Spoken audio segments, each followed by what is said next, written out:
O caminho da autotransformação. Eva Pierrakos. Capítulo 6, parte 1. As forças do amor, de Eros e do sexo. Considerando que o estado dualista se expressa através dos dois sexos no nível do corpo, podemos continuar com a nossa série de palestras abordando um tema que cativa a atenção de todos, qual seja a questão do amor, de Eros e do sexo. Ninguém está imune ao toque e, às vezes, até ao ataque dessas forças. Esta palestra projeta luz sobre a confusão que existe em todos nós sempre que amamos ou alimentamos desejos, e nos ajuda a distinguir os sentimentos contraditórios. Como tratar Eros? Esta é a questão. Saudações em nome do Senhor, trago-lhes as bênçãos, meus caríssimos amigos. Que esta hora seja abençoada. Na noite de hoje, gostaria de discutir 3 forças muito específicas presentes no universo. A força do amor, enquanto é manifestado entre os sexos, a força de Eros e a força do sexo. Trata-se de 3 princípios ou forças nitidamente distintas que se manifestam diferentemente em cada plano, desde o mais elevado até o mais baixo. A humanidade sempre confundiu esses 3 princípios. De fato, são poucas as pessoas que sabem que existem 3 forças distintas e que conhecem a diferença entre elas. Por ser tanta a confusão a este respeito, é da maior utilidade esclarecer tudo em profundidade. O significado espiritual da força erótica. A força erótica é uma das forças mais poderosas da existência e tem uma energia viva e um impacto incomum. Ela deve servir de ponte entre o sexo e o amor, mas é raro que desempenhe esta função. Numa pessoa de grande desenvolvimento espiritual, a força erótica conduz a entidade do estado de experiência erótica, que em si é de curta duração, para o estado permanente de puro amor. Entretanto, mesmo o forte impulso da força erótica leva a alma apenas até esse ponto e não mais. Essa força se dissolve se a pessoa não souber amar através do desenvolvimento de todas as qualidades e requisitos necessários para o amor puro. Só quando o amor é aprendido, a centelha da força erótica se mantém viva. Por si mesma, sem amor, a força erótica se consome e se extingue. E este é, sem dúvida, o problema com o casamento. A maioria das pessoas não tem condições de chegar ao casamento ideal, porque é incapaz de oferecer amor puro. Eros tem muitas semelhanças com o amor. Ele faz irromper impulsos que, de outro modo, o ser humano não teria, impulsos de doação e de afeição, de que a pessoa teria sido capaz anteriormente.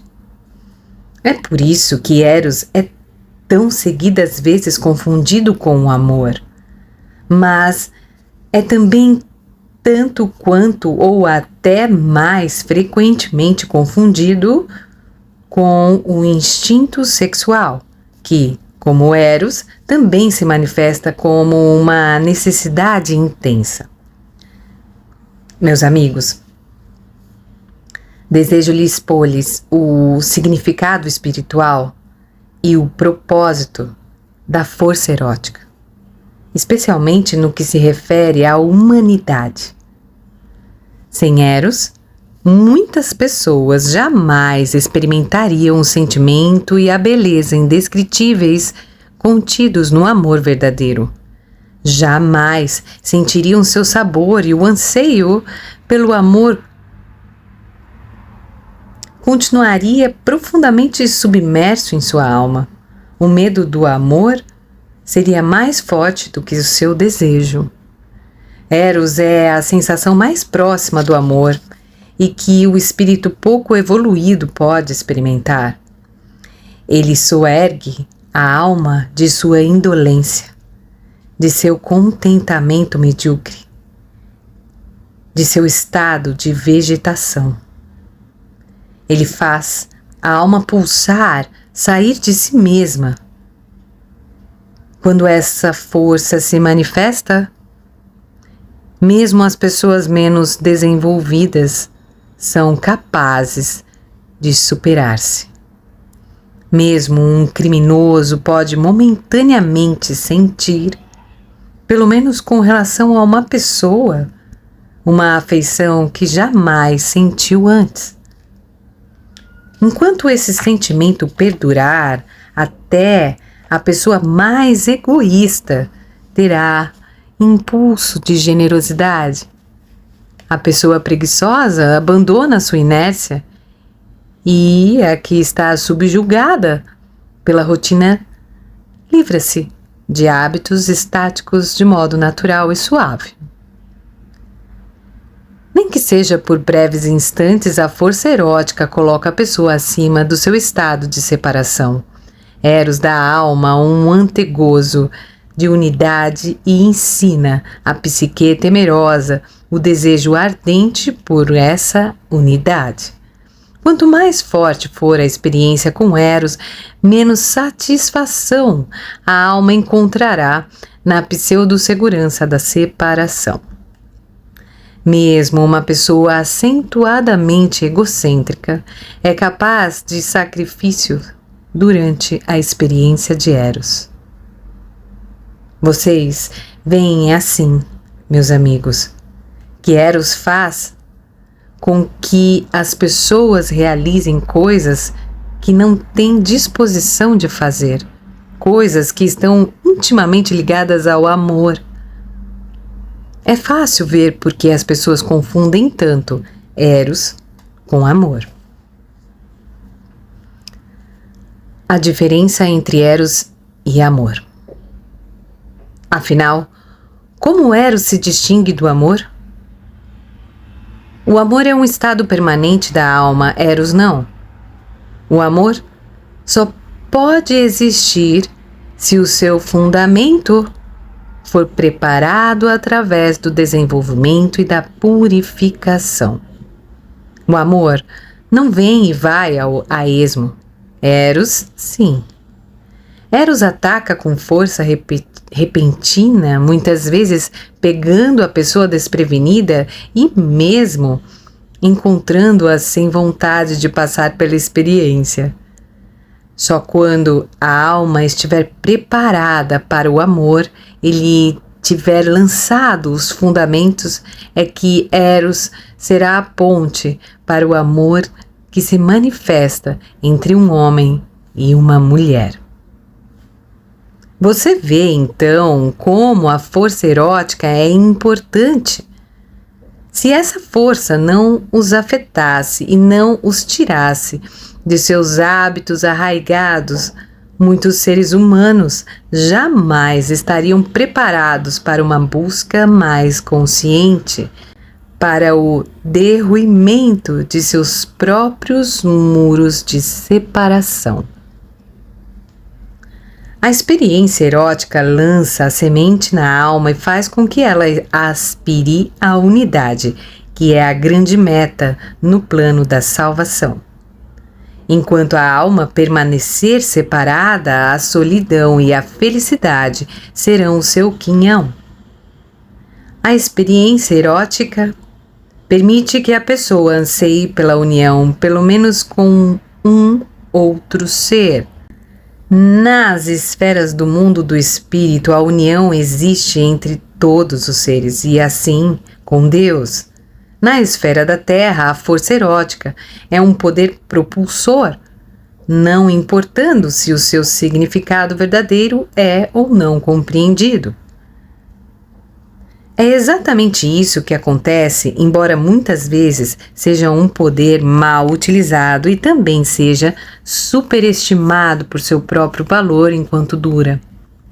Seu emprego não tem o objetivo de desenvolver o amor na alma e, por isso, ele se esgota. No entanto, seu efeito irá inevitavelmente permanecer na alma. O medo de Eros e o medo do amor. Eros chega às pessoas repentinamente em certos estágios de sua vida. Mesmo aquelas que têm medo do risco aparente de aventurar-se para longe da separação. As pessoas que têm medo de suas emoções e da vida farão tudo o que estiver ao seu alcance para evitar, subconsciente e nesciamente, a grande experiência da unidade. Embora esse medo exista em muitos seres humanos, há poucos, na verdade, que não vivenciaram alguma abertura da alma onde Eros os pudesse tocar. Para a alma temerosa que resiste à experiência, este é um bom remédio, embora possa seguir-se a tristeza e uma sensação de perda, devido a outros fatores psicológicos. Entretanto, existem também os que são demasiadamente emotivos, embora possam conhecer outros medos da vida, não têm medo dessa experiência específica. Na verdade, sua beleza é uma grande tentação para eles e, portanto, podem procurá-la com voracidade. Essas pessoas procuram um objeto de experiência após o outro, emocionalmente ignorantes demais para compreender o significado profundo de Eros. Elas não têm vontade de aprender o amor puro e simplesmente empregam a força erótica para o seu prazer, e quando ela se esgotou, procuram-na em outros lugares. Este é um abuso e sem dúvida trará consequências maléficas. Uma personalidade assim terá de reparar esse abuso, mesmo que tenha sido cometido por ignorância. Do mesmo modo, o covarde medroso terá de compensar por tentar iludir a vida, escondendo-se de Eros e recusando à alma um remédio valioso se usado adequadamente. A maioria das pessoas dessa categoria tem um ponto vulnerável em algum lugar de sua alma e Eros pode entrar por esse ponto. Há também uns poucos que construíram um muro de medo e orgulho tão maciço em torno de sua alma que evitam totalmente esta parte da experiência de vida e, assim, cerceiam seu próprio desenvolvimento. Este medo pode existir porque, numa vida anterior, tiveram uma experiência infeliz com Eros. Ou talvez porque a alma abusou sofregamente da beleza, da força erótica, sem edificá-la na direção do amor. Em ambos os casos, a personalidade pode ter escolhido ser mais cuidadosa. Se essa decisão for muito rígida e rigorosa, ocorrerá o extremo oposto. Na próxima encarnação, as circunstâncias serão escolhidas de tal modo que se estabeleça um equilíbrio até que a alma alcance um estado harmonioso onde não haja mais extremos. Esse equilíbrio, em encarnações futuras, sempre se aplica a todos os aspectos da personalidade. Para chegar a essa harmonia, pelo menos até certo grau, deve ser encontrado o adequado equilíbrio entre razão, emoção e verdade. A experiência erótica muitas vezes se mistura com o impulso sexual, mas nem sempre as coisas ocorrem desse modo. Essas três forças, amor, eros e sexo, frequentemente aparecem completamente separadas, ao passo que às vezes duas se misturam como eros e sexo ou sexo e amor, até o ponto em que a alma é capaz de amar, ou sexo e uma aparência de amor. Somente no caso ideal, as três forças se fundem harmoniosamente. A força do sexo. A força do sexo é o poder criador em todos os níveis da existência. Nas esferas superiores, a mesma força sexual cria a vida espiritual. As ideias espirituais e os conceitos e princípios espirituais. Nos planos inferiores, a força sexual pura, não espiritualizada, cria a vida, como esta se manifesta nessa esfera específica. Ela cria o invólucro exterior, o veículo da entidade destinada a viver neste plano. A força sexual pura é totalmente egoísta. Ao sexo sem eros e sem amor chamamos de sexo animalesco. Como força reprodutora, o sexo puro existe em todas as criaturas vivas, animais, plantas e minerais. Eros começa com um estágio de desenvolvimento em que a alma é encarnada como ser humano. O amor puro é encontrado nos reinos espirituais mais elevados.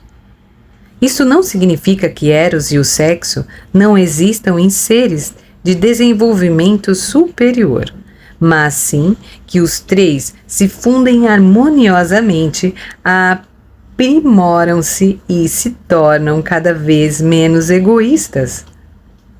Também não quer dizer que um ser humano não deve procurar chegar a uma fusão harmoniosa das três forças. Em casos raros, Eros apenas sem sexo e sem amor se manifesta por um tempo limitado. É o que chamamos de amor platônico.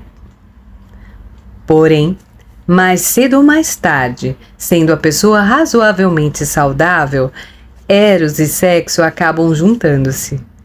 Em vez de ser suprimida, a força sexual é absorvida pela força erótica e ambas fluem numa corrente única.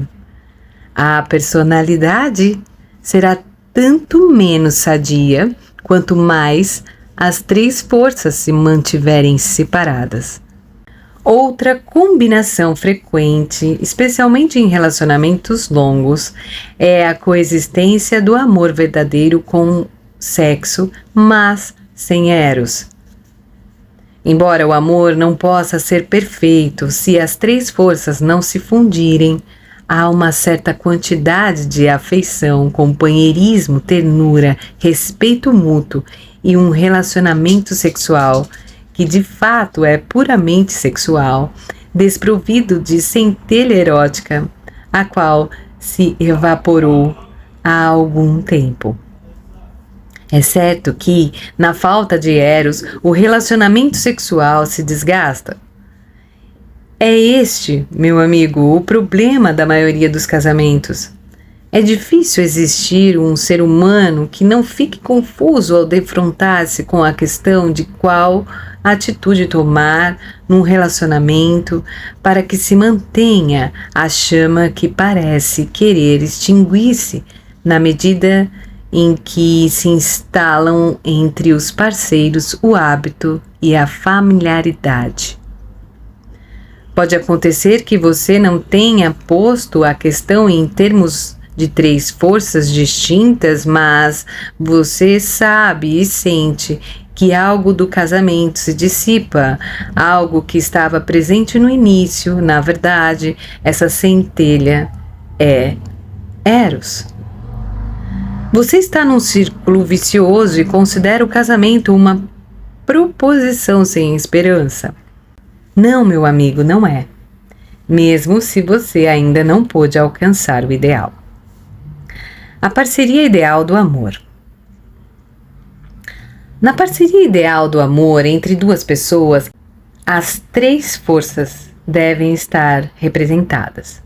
Com o amor, parece não haver muita dificuldade, pois na maioria dos casos, uma pessoa não se casaria se não existisse pelo menos o desejo de amar. Não discutirei aqui os casos extremos em que não é isso que acontece.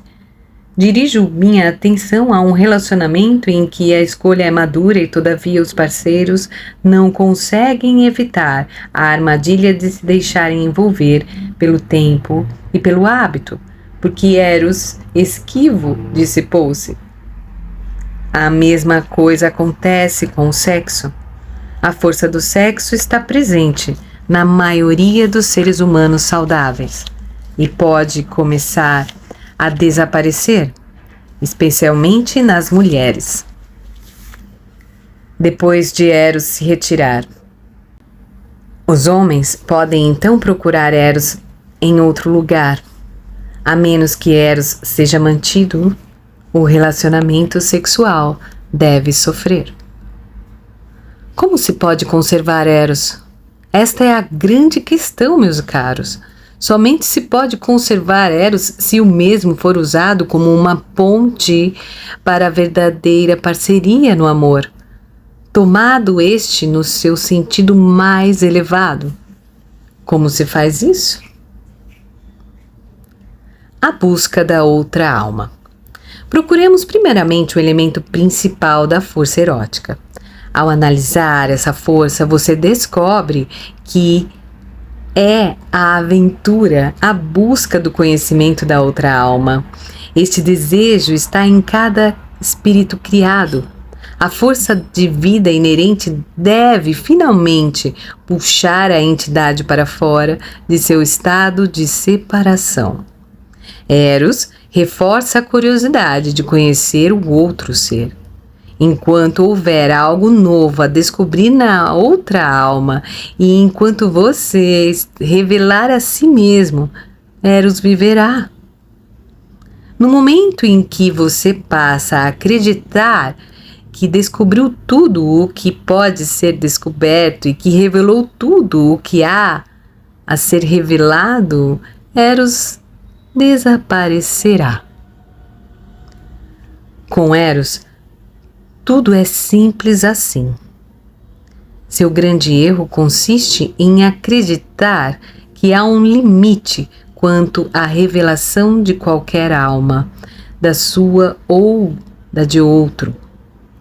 Depois de revelar-se até certo ponto, em geral, um ponto bastante superficial, você nutre a impressão de que isso é tudo e acaba se acomodando a uma vida sossegada, sem empreender nenhuma outra busca. Eros o trouxe até esse ponto com seu forte impacto, mas depois desse ponto, sua vontade de descer às profundezas ilimitadas da outra pessoa e seu desejo de revelar e compartilhar voluntariamente sua própria busca interior definem se você utilizou Eros como uma ponte para o amor. Isto, por sua vez, é sempre definido por sua vontade de aprender a amar. É somente assim que você pode manter a centelha de Eros em seu amor. É somente desse modo que você pode continuar buscando o outro e permitir que você também seja encontrado. Não há limites, pois a alma é infinita e eterna. Uma existência toda é insuficiente para conhecê-la. Não existe um ponto em que você pode dizer que conhece a outra alma totalmente, nem em que é conhecido inteiramente. A alma está viva e nada do que está vivo é estático. Ela tem a capacidade de revelar até mesmo as camadas mais profundas que existem. Pela sua própria natureza, ela também está em constante mudança e movimento, como acontece com tudo o que é espiritual. Espírito significa vida e vida significa mudança. Por ser espírito, a alma jamais pode ser conhecida totalmente. Se as pessoas fossem sábias, perceberiam isso e transformariam o casamento na jornada maravilhosa que deveria ser, em vez de simplesmente serem levadas até onde o são pelo primeiro impulso de Eros. Você deve utilizar essas forças de Eros como um impulso inicial e, através dele, encontrar o estímulo de prosseguir por seu próprio alento. Então, você terá atraído Eros para o verdadeiro amor do casamento. As armadilhas do casamento. Deus planejou o casamento para os seres humanos e seu propósito divino não é simplesmente a procriação. Ela é apenas um dos aspectos.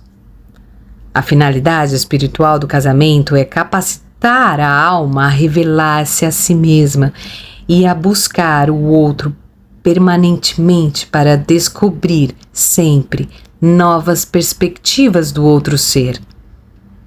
Quanto mais isso acontecer, mais feliz será o casamento, mais firmes e seguras serão as suas raízes e menos estará exposto ao perigo de um final desastrado. Desse modo, ele cumprirá a sua razão de ser espiritual. Na prática, entretanto, dificilmente as coisas acontecem assim. Ao chegar a um certo grau de familiaridade e de hábito, você pensa que conhece o outro. Nem sequer lhe passa pela cabeça que o outro não o conhece. Vou repetir essa parte. Na prática, entretanto, dificilmente as coisas acontecem assim. Ao chegar a um certo grau de familiaridade, de hábito, você pensa que conhece o outro. Nem sequer lhe passa pela cabeça que o outro não o conhece. Ele ou ela pode conhecer certas facetas do seu ser, mas isso é tudo. Essa busca do outro ser, como também a revelação que você consegue de si mesmo, exige atividade interior e alerta constante. Por serem sempre tentadas à inatividade interior ao mesmo tempo em que fazem da atividade exterior uma espécie de compensação, as pessoas são induzidas a entregar-se a um estado de sossego, alimentando a ilusão de que já se conhecem uma a outra completamente. Esta é a armadilha. Na pior das hipóteses, é o começo do fim. E na melhor, é um compromisso que o deixa com um anseio não preenchido. Corroedor. Nesse ponto, o relacionamento se torna estático. Embora possa ter algumas características muito agradáveis, ele não está mais vivo. O hábito é fortemente sedutor, arrastando a pessoa à indolência e à inércia, para que ela pare de tentar, de trabalhar e de ficar alerta. Duas pessoas podem chegar a um relacionamento aparentemente satisfatório à medida que os anos passam. Podem defrontar-se com duas possibilidades. A primeira é que um dos parceiros ou ambos pode tornar-se aberta e conscientemente insatisfeito. Isto acontece porque a alma precisa prosseguir, precisa descobrir e ser descoberta, de modo a dissolver a separatividade, por mais que o outro lado da personalidade tema a união e seja tentado pela inércia. Essa insatisfação pode ser consciente, embora na maioria dos casos o motivo verdadeiro de sua existência seja ignorado ou inconsciente. Em qualquer dos casos, a insatisfação é mais forte do que a tentação ao conforto da inércia e da indolência. Então, o casamento se dissolve e um dos parceiros ou ambos passa a alimentar a ilusão de que, com um novo parceiro, tudo será diferente, especialmente se Eros estiver entrando em ação novamente. Enquanto esse princípio não for compreendido, a pessoa pode ir de um parceiro a outro conservando os sentimentos apenas enquanto o Eros estiver ativo. A segunda possibilidade é que a tentação de uma aparência de paz é mais forte. Os parceiros podem ficar juntos e podem realizar algo em comum, mas sua alma sempre abrigará à espreita uma necessidade insatisfeita. Por natureza, os homens incorporam mais o princípio ativo e aventureiro, e por isso tendem a ser polígamos. Por consequência, são mais tentados pela infidelidade do que as mulheres. Assim, você pode também compreender o motivo subjacente que leva os homens a serem infiéis. A tendência das mulheres é a de serem passivas porque têm em si o princípio receptivo e, portanto, estão mais bem preparadas para o comprometimento. É por isso que tendem a ser monogâmicas. É claro que há exceções em ambos os sexos. Essa infidelidade é muitas vezes surpreendente, tanto para o parceiro ativo quanto para a vítima. Eles não entendem a si mesmos. O infiel pode sofrer na mesma intensidade daquele que teve sua confiança traída. Na situação em que a decisão é pelo compromisso, ambas as pessoas entram num processo de estagnação, pelo menos num aspecto muito importante do seu desenvolvimento. Elas encontram refúgio no conforto seguro de sua relação. Podem até acreditar que são felizes nela, e isso pode ser verdade até certo ponto. Os benefícios da amizade, do companheirismo, do respeito mútuo e da vida agradável com uma rotina bem esquematizada prevalecem sobre a intranquilidade da alma, e os parceiros podem ter disciplina suficiente para permanecerem fiéis um ao outro. Falta, entretanto, um elemento importante em seu relacionamento: a revelação da alma à alma, tanto quanto possível. O casamento verdadeiro será a segunda parte do capítulo 6 que leremos no próximo vídeo. Até lá!